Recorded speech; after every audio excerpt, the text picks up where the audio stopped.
Hello, everyone. Welcome to another episode of The Green Factor, a show where we talk about green design and the business of sustainability. I'm your host, Haris the Green Carpenter, and today we'll be talking about self trust and confidence. With me today, we have no need to intro, but I'm going to intro Mr. Bront Palarae. Hello, hi, hello everyone. Welcome to the show. So thank you, Brian, for coming in. So normally the show we do online show. So there's only one occasion where a guest comes in at site. He's a musician, All right. so we get to do the live like this lah. So you're the second person. So also an artist. So thank Great you for pleasure. coming to the Thanks for Green the invitation. Factory. So on today's topic, we want to talk about self-trust and confidence. However, I think for the benefit of our viewers and listeners, we would like to know your backstory, not from the media, but from yourself. So share a little bit about your journey. Wow, where to start? My journey growing up from below average family. My dad, small time businessman, uh, and sort of roadside trader. And then saved some money, tried to grow his business, got into stocks. Stocks crashed 1997. Oh, So kind of I got into films. so you're One, also in the you understand the stock market and all that.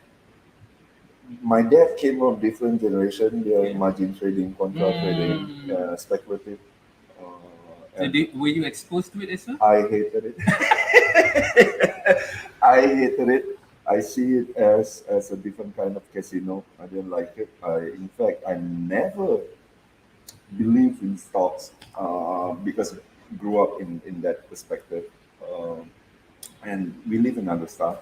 Definitely, if you are part of a speculative market, you are the one who gets rug pull lah kan. You are not the one who pulls Make the it. rug.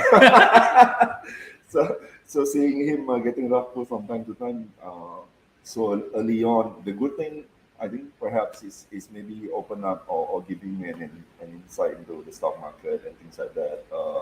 So you get company prospectus or things like that at Mm. home almost every day. Mm. Uh, so it's kind of interesting. You get to read, you get to know a bit, but you are sort of observing with a slight resentment, like this is the one who ruins and make us lost all our money for the first half of the year that we save up, things like that. And then I totally gone against capitalism, like during the The rebellion other years. side, Yeah, from what's very capitalism to not capitalism at yeah, all. yeah, you kind of see like there's no benefit in this. Like you see people like losing money, especially like growing up and witness your parents lost money. Then I got into arts, which by nature sort of condition you into like seeing the capitalism in a not so good perspective. That's the best way to put it. Uh, so of course, like yeah, they're just milking the plight of the artist, and then it just happened that every couple of years, I have or I take sabbatical as part of personal growth. So being in the movie business, so I think 2005 I went first to Italy to learn language, arts, and culture in Perugia. So that kind of opened up a bit. And then again in 2017, went to Stanford Summer School. So learned about entrepreneurship and got into the whole Silicon Valley mindset and things like that, which I think it was an eye opener thanks to Magic and MOF obviously. Because I think with Silicon Valley culture, you kind of see capitalism in different way. You kind of like there's a way to actually grow the community. It's a nice thing, and I was like if this is capitalism, I want to be part of this. Um, Maybe at the right age as well, you start to see what's wrong or what's lacking within society, within the country, and you see maybe yeah we can be we can play a big part of help nation building. through our little effort. So yeah, that's how I get into the startup and VC space. Mm. And as I was there, not alone, obviously, so the whole cohort, and you get to see other founders and you kind of inspired, admired them, and you're like, some of them really struggle in terms of fundraising, and you're kind of like, I wish people could see it differently. And the more you're in the space, then you realize a bit of pain points are the problem, like the lazy and convenient way of investing. People looking, the VC space treating the founders and the startups differently. Some come in and play bosses. Uh, so it's kind of like, wow, I don't want to go down that path, and maybe we could position ourselves in a slightly different way. And I found like-minded person or a group of like-minded people, which came from diverse background, and one of them pretty much act as a mentor as well, a nice bouncing board where we could bounce off ideas and uh, me not really coming from corporate finance background whatsoever.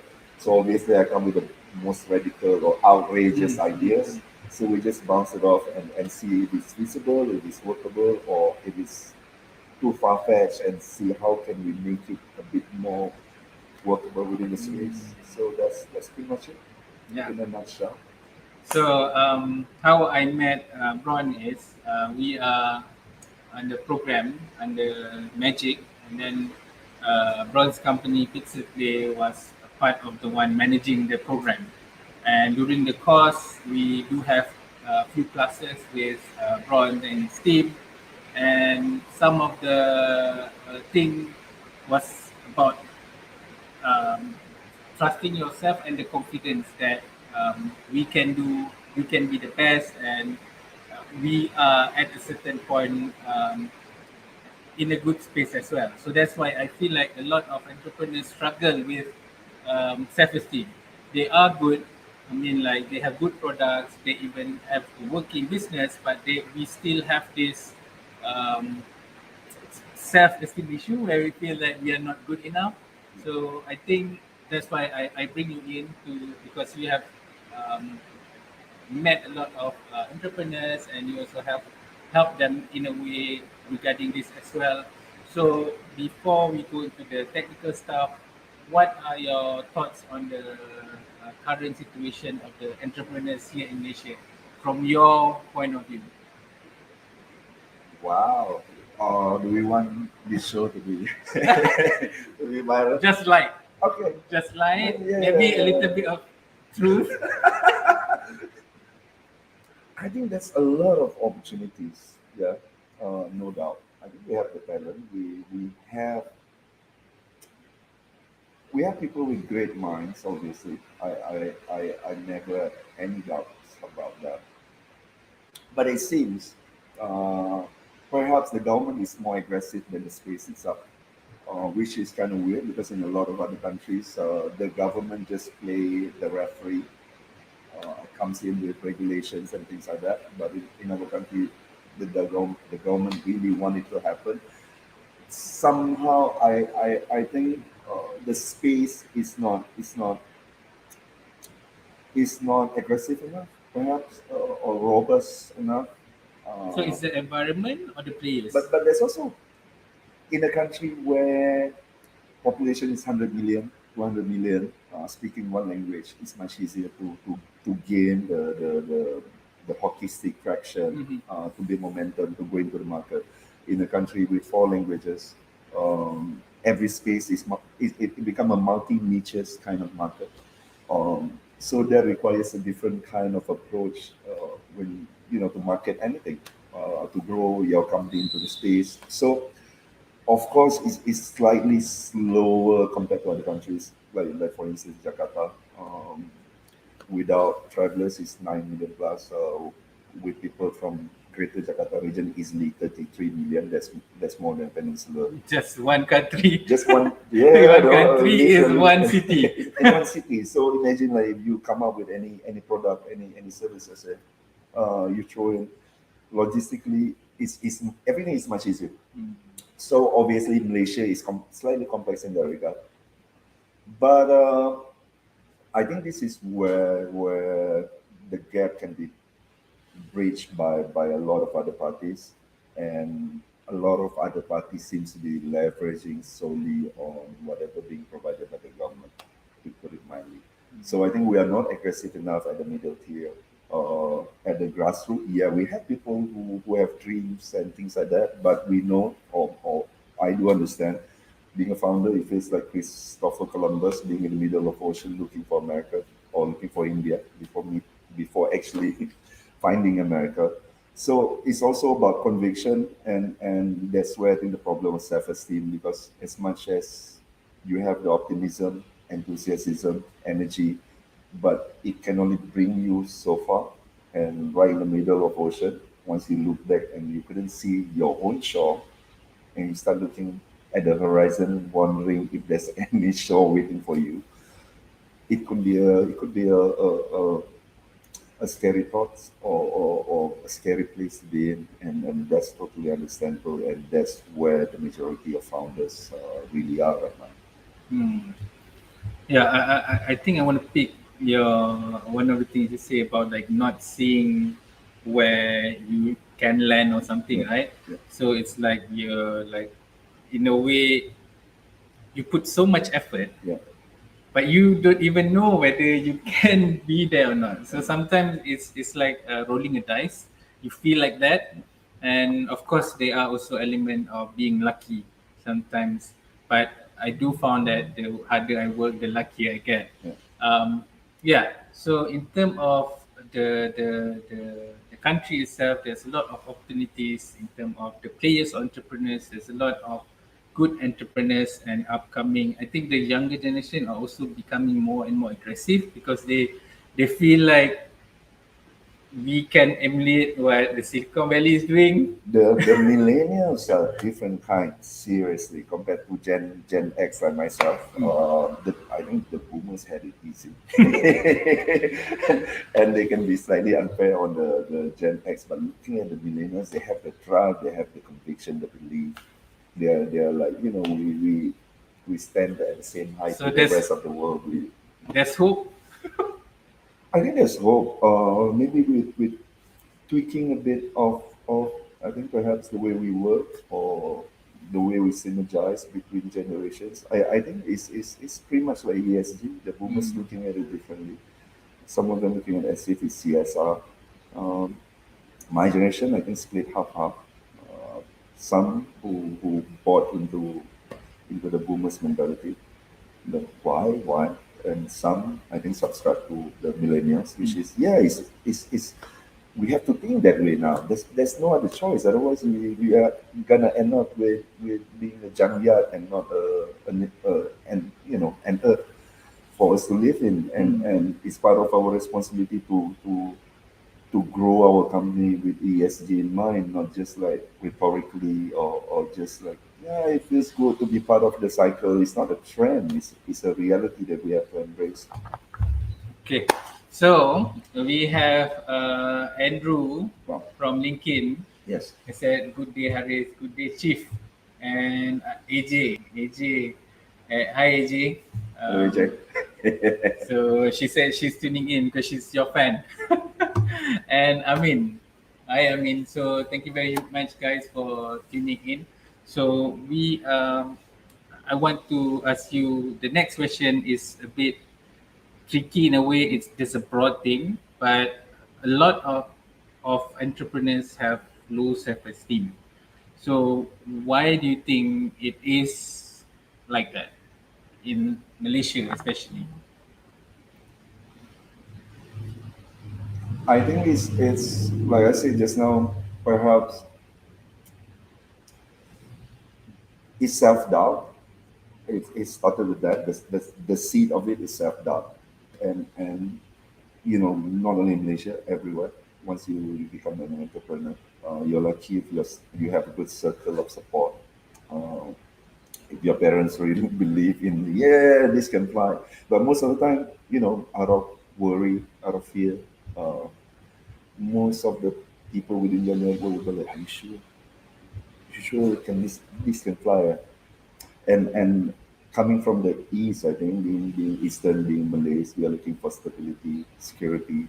It's much easier to work 9 to 5, and entrepreneurship is slightly different. It's like taking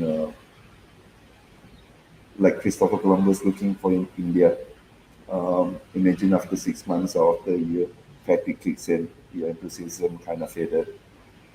That's where you feel you are not good enough, and the whole space is being bombarded with the rag to riches and the magical of Elon Musk, and like all of these poster boys and Mm, boy mm, wonders, when the mm, reality mm. is 99.99% are not.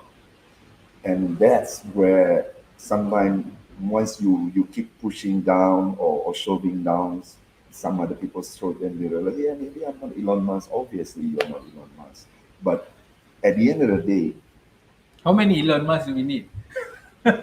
one is too many. Well, to actually believe or have conviction in whatever you do, I think that's a good place to start. For someone who was socially awkward myself, and being in the show business is a weird combination.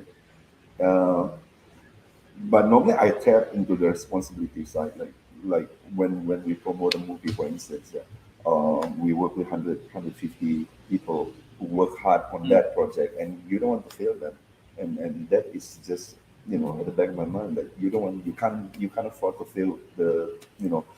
fail the people who have invested their work, their time, their effort, their energy to make this project as best as possible. And your job is just to go and promote and push it out into the market. And once you see it from different perspective, then it doesn't matter whether you have self-esteem, whether you like yourself, you can hate yourself, but you still have to sell the mm, product. And I think it's the same. If you have a good service, a good product, responsibility might it's about fine tuning or play tricks on your own mind, find a way, like a cheat code, to have a slight perspective that you could see it in different way. And because I think once you start looking too much into yourself, then it becomes, yeah, but I don't have the confidence, or I'm not that good looking, or I'm not that, and I'm not this, and then over analyzing can be bad as well mm, sometimes. Yeah. mm. Yeah, so there's the cultural aspect and also the personal aspect. But since you have touched on how you were before, not that trusting of yourself or confidence, like, can you share a little bit about your journey? Because like, for when we look at actors, I mean, they seem like they are super confident. So what are the what happened for you to the process? To embrace the imperfection of my own self, to know that I'm not the smartest in the room. Like from the show business context, I know I'm not the most talented guy in Malaysia. I'm not the most good looking guy in the industry. But I bring certain value to the table, and I'm comfortable with that. I'm comfortable with not being the best. I'm not the best. But knowing your own limitations, knowing your own weaknesses also opens up to how you look at life, in a way that I'm not good in this, but he's good in that. And if we work and synergize, we can have something wonderful, working together. And once you see it that way, you kind of feel you don't put too much, I think, Pressure. pressure, unnecessary thoughts, expectation whatsoever on yourself. And growing up, the cool thing about being average boy, which is not genius type, not super smart, is you're so used to rejections. It can't break you anymore. It reached a point where rejection is almost default. Approval seems like a surprise, and you go, yeah, you get used to it, and you see the whole process differently. You kind of embrace. It doesn't break you in any way. Obviously, you gonna, or myself, I allow myself to feel like, bad or terrible for what, 5 minutes, 10 minutes, and then you kind of like, okay, just go settle and move Mm. on. You have no other choice but move on, and keep growing and keep learning and keep making yourself better. And that's the only way to be excellent in anything. At some point, like you said, the harder you work, the higher probability Being to be lucky. lucky. So in a way, you make your own luck. Mm. You just condition it. You just make it conducive for luck to go in your favor. So at the end of the day, it's about that. You condition the situation. You condition the probability to make it into your own favor. At some Mm. point, it's going to go down that direction. So my understanding of what you've been, the condensed version is you need to somewhat understand yourself, what are your strengths and weaknesses, and accept it Yeah, for what it is. yeah, So once you accept it, then you find way how can I leverage on my strength. So my weakness, find someone who can, yes, like you find your partner, and then, yeah, yeah. so it we can't do everything. There's no one person that is super in everything. There will always be weaknesses, and the fact that we need to accept it helps in terms of our self growth. And I think the what you keep on saying is the persistent in wanting to be better and keep doing it. It's a process, right? It's a Yeah. journey. So that are some of the things that you do. But is there anything else that we can do in terms of getting confident level up? I think putting yourself in other people's shoe will help. Like if you go for a job interview or whatever gig, understand the other side of the table Mm. will help tremendously to allow yourself to see it from their perspective, because then you will it's much easier for you to accept the rejection, because you can see it from their perspective. Yeah, I'm okay, but then if I were in that position, I would go with the other candidate for sure. Or so you can understand that perspective, and then straight away you're gonna go, but how do I go from here to that level? Because now I want to make the next guy who I meet to have a tougher decision to make. How can I be better from the other? Then you start. Now you're not looking internally anymore, because now you deflect your perspective into how to be better and how to be better. And the next thing you know is not part of the problem anymore, because you Mm. keep solving. Uh, it's like people. There's this saying like, "How do you eat a whale?" Bit by bit. Exactly. That's the only way. There's no any other way to do it. And going down that analogy, obviously you have no other choice. That's the only thing you can do. Just bit by bit. And over time, because it's a game of time. Mm. It's not like strike, like It's timing not a the pill, market. right? You give a Yeah. pill and then you automatically No, no, no, confident. no. It's not like that. It's not timing the market. It's like timing the market. So even trust, it takes time. And I don't mind taking time, because being in the business long enough, show business, I think 22 years, Mm. um, I've seen, flavor of the month flew Mm. in, and like, wow, everybody loved them. Then gone. 6 months down the line, like where they are, like, and 1 year down the line, like they are super struggling, and you go, I don't want to be like this. And Mm. now Mm. they have no problem, because people expect them to be rich, and Mm. people Mm. expect Mm. them, Mm. and they have to switch career into something else just to sustain. and Mm. and now they have a new burden, because Mm. now people are like, you used to be an artist, or you used to be a celeb, so you become a has-been, which is Mm. Mm. Mm. psychologically it's not healthy. So I'm kind Yep, of like, yep, yep. I'm okay with being in the business for Long. longevity, and keep earning the trust bit by bit as well. And I think with entrepreneurs, sometimes they say, yeah, with institution, with the corporate finance guy, they don't trust us. They look at us as a bunch of young guys. The reality is, no one going to give you money if they don't know you, and they don't know whether you can handle the money. So that takes time, and just allow for that process to happen. Just believe or have conviction, whatever you do, and inshallah, I think, Mm. God willing. I love that you talk about time because like that is what I also experienced. Like when I started doing the brand Haris Green Carpenter, that is I think 10, 10 years, 10 years, 11 years ago. At that time, um, I see that it's going to be a very long journey. So like few years, it was nothing, nothing, nothing. After a while, it start to move bit by bit by bit. And like what you say, if you stop midway, you won't harvest that time. So I love that the time the journey. We have to go through the process. We have to allow time to mold us to become better. But we need to make sure that it's intentional and we keep on improving ourselves. So the next question was acting confident and faking confident. So what are your thoughts into if we are not confident yet? Should we act like it or fake it like you make it? I think a lot of people who are at big position, if they are good, I think they could smell BS from afar. There's no point. And how long can you fake it? Especially being in a business. Yeah, you could fake it just to get the contract, but then you still have to serve the contract. You still have like post sales service. At some point, it's gonna come. It's gonna show. Uh, then what are you gonna do? Backpedal? What?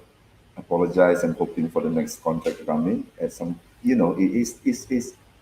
it can help to certain level, unless you are 20, 18, 19, yeah. But once you reach 30 and go beyond that, I think is you don't want to build any reputation, because at the end of the day, people talk, and And maintaining that fakeness too is something like it's gonna be in the long run not very good for yourself. is what's the point of putting all effort into maintaining that rather than grow yourself in a more organic way? I'm not to say I blame it, but I think all these overnight superstars, entrepreneur superstars, overnight unicorn superstars not helping, because it give a wrong perception to not only to the space, as in to the would-be founders, but also to the VC space as well. Now, like The everybody's like, expectation and the yeah, craziness of valuation and it's all like that. everybody looking for the next Power Rangers, like within 5 seconds and turn into something, and that's, I don't know, people. I don't have anything against it. It's just like I don't subscribe to it. I admire the Japanese and the Germans, persistence, hard work, those kind of values. Um, there's no harm people who wants to search for instant unicorns and Power Rangers. It's just that that's not What? how I grew up and see life, and it's a bit uneasy in that regard. Mm. I think that's a good summary of what's happening as well. We are seeing like unicorns or these big companies are tumbling one by one. So I think we do need to revisit this specific question on a different, because that is a different kind Yeah, of yeah, question yeah. already. But I think like regarding the topic, we talk about trust and confidence, and normally if you trust yourself, then the confidence comes afterward. So the problem is sometimes we don't trust our judgment, especially for entrepreneurs that goes into a new space. There's no reference point. There's uh, a lot of learning to do. So trusting yourself is very difficult to do. So how can we trust ourselves more? I have a cheat code for that: mentoring. Shortcut. It's mentoring helps. I think you somehow have to rub it off with someone who have or someone who had some kind of experience, even though in a slightly different space. Um, so you get some sort of bearing. It might not be east, but northeast, but at least okay, it's towards that direction. And there's a lot of loneliness, doubts, and things like that within the space. Kind once you go into entrepreneurship and doing, especially doing like stuff that nobody ever done.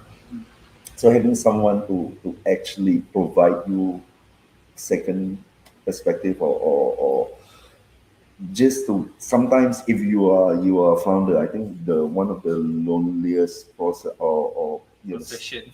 or mind Yeah. space is if everybody around you either yes man or just waiting for orders. I think that's much tougher, because you're like Everything is on you. everything is on you.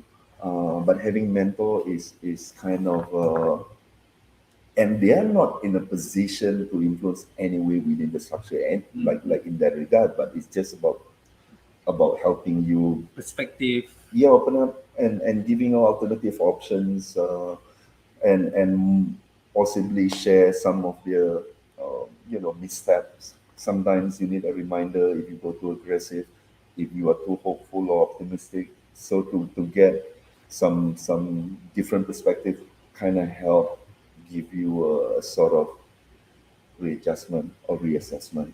Um, so I would say find a mentor for anyone. Find try your best to find a mentor.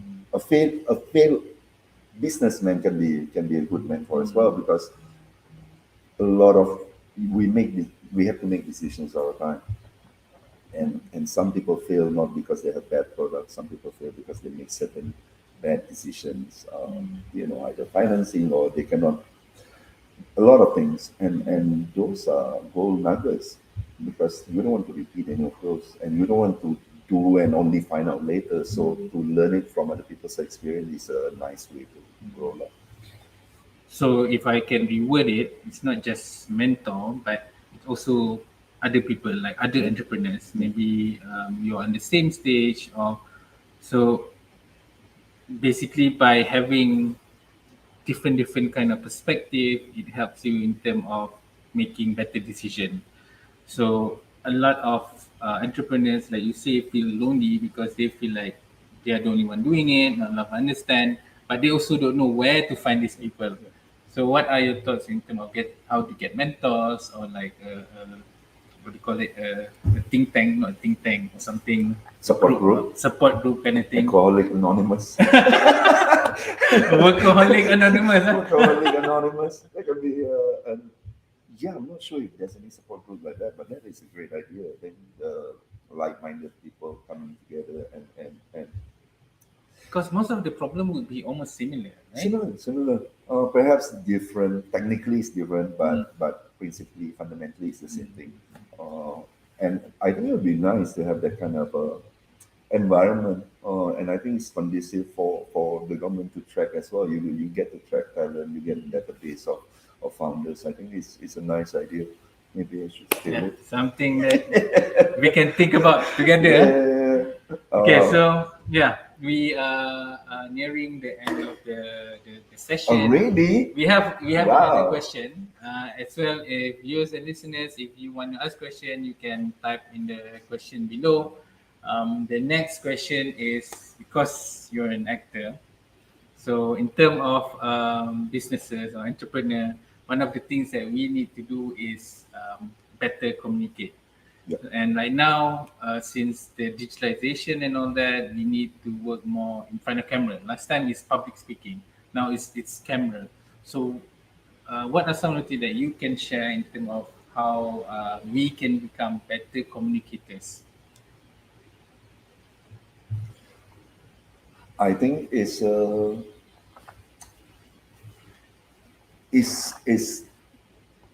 it's not so common here for entrepreneurs to take up any public speaking classes or things like that.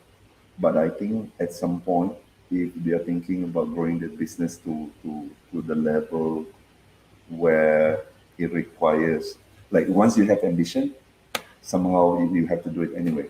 So might as well, while you are not that busy, or find a way to squeeze some time to take up that kind of a skills would be helpful, because somehow you need investor relation, you need to report, you need to do a lot of things, AGM, things like that, um, and you don't want to be misunderstood in terms of your vision, or in terms how you explain the situation within the company, even when you do your town hall, just to your staff. I think you need clarity, concise, precise wordings, things like that.